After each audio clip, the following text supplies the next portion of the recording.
In today's video, I'm going to teach you how to reverse video clips in DaVinci Resolve. If you want to create a rewind effect, make motion play backward, or just add a more creative touch to your edit, reversing a clip in DaVinci Resolve is very quick and easy once you know where to look.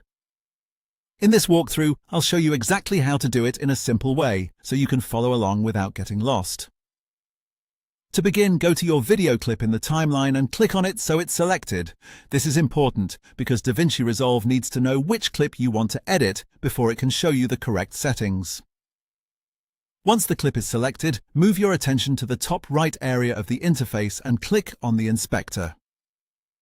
This opens the panel where you can adjust detailed settings for the clip you're working with. After the inspector is open, look through the available settings and scroll down until you find the speed change section. Depending on your layout or screen size, you may need to scroll a little more, so just take your time and make sure you don't miss it. When you see speed change, click to expand it so the speed options become visible. Inside this section, you'll find the direction controls for the clip. From here, click the reverse arrow on the direction setting. As soon as you do that, the selected clip will be set to play backward. That's it. The reverse effect is now applied.